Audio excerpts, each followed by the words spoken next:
मला प्रथमतः तुम्ही नाव घ्यायला घाबरतंय, जे घाबरत त्यांनी फक्त इथं भाषण करायचे नाही. जे काही घडलंय त्याला साक्षीदार पुरावेदार मी आहे. मी त्या दिवशी मुलाखतीतही सांगितलं आणि आत्ताही सांगतोय.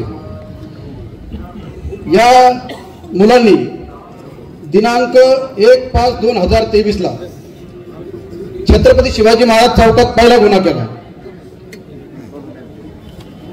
अतिशय नशा करून पहाटे हे मुलं पॉलिसीचा धंदा करायला यायचे. पॉलिसीचा धंदा पहाटे करायचे. ते मिळणाऱ्या पैशातून हे रोज तिथे नशा करायचे. रोज त्या चौकात रोज कुणाला ना कुणाला मारत होते. साई भक्तांना मारत होते. अख्ख्या नांदुर्की रोडच्या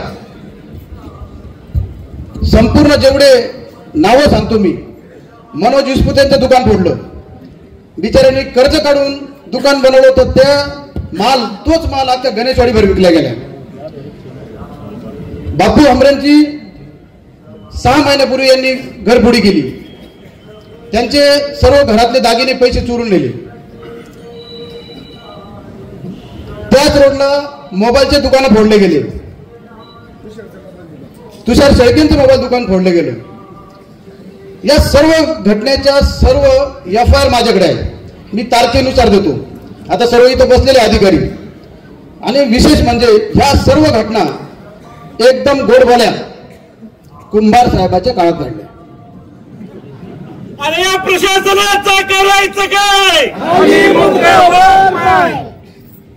कुंभार साहेब गुन्हा दाखल करायला गेले की त्यांना त्यांच्या गोडबोलीमधून फक्त आपलं काही लेखी घ्यायचे, त्यांच्यावर जास्त ताण येऊ नये म्हणून ते कधी एकाही गुन्हेगाराला त्यांनी अटक केलेली नाही. 1/5/2023 ला इथं कैलास भुजबळ बसलेला आहे. त्याची FIR आहे. उभं आहे ना.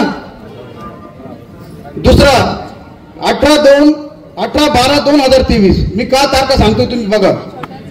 18/12/2023 ला एका जगदाईला मारलं. त्याची FIR आहे. अशा अनेक FIR मी या तारखेनुसार इथे आणलेले आहे. त्या FIR मध्ये एकदा तरी या मुलांना पोलीस स्टेशनने अटक केली का असं यांच्याकडे आहे का? काही पुरावा यांनी अटक केली दाखवा आम्हाला. आहे का कुंभार साहेबाकडे पुरावा आहे का? यांना ह्या गुन्ह्यामध्ये ह्या FIR मध्ये यांना पोलीस स्टेशनला नेलं असं कोणी दाखवायचं? मी पुराव्याने सांगतोय. या ठिकाणी DYSP साहेबांना मगाशी सांगत होतो आणि गरांडे साहेबांना सांगतो.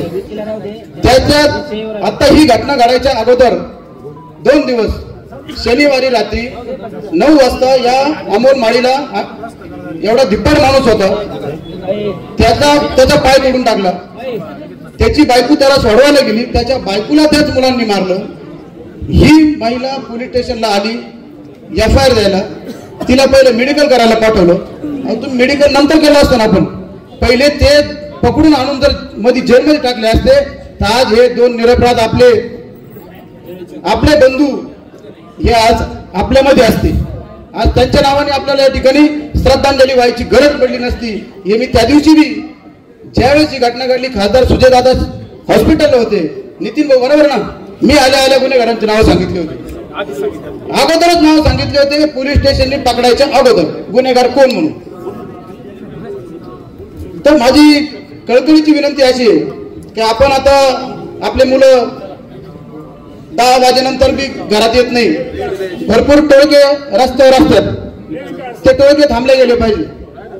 पोलीस स्टेशनला विनंती आहे यापुढे अशी निष्काळजीपणा करू नये की जेणेकरून या लोकांचे असे प्राण जाऊ शकतील आणि इथे या निश्चित सभा घ्याव्या लागतील. धन्यवाद. विखे पाटील आणि खासदार डॉक्टर सुजय विखे पाटील यांच्या मार्गदर्शनाखाली एअरपोर्ट रोड लगत शिर्डी हद्दीत साईच्या ग्रुपच्या माध्यमातून रामनगरीचा भव्य प्रोजेक्ट. वैशिष्ट्ये शिर्डी एअरपोर्ट रोड लगत बस स्टॉप, शाळा, बँक 5 मिनिटांच्या अंतरावर. ड्रेनेज व स्ट्रीट लाईट. प्लॉटमध्ये प्रशस्त श्री राम मंदिर. साई समाधी मंदिरापासून 10 मिनिटांच्या अंतरावर. MSAB pole connection. 20 फुटी अंतर्गत रस्ता व दोन्ही कडेने सुशोभित झाडे. रहिवाशांसाठी अनुकूल. शिर्डी नांदुर्की शिवरस्ता लगत साई परिक्रमा मार्गालगत. प्लॉट लगत 18 मीटर प्रस्तावित रस्ता. तर त्वरा करा आजच आपला प्लॉट बुक करा.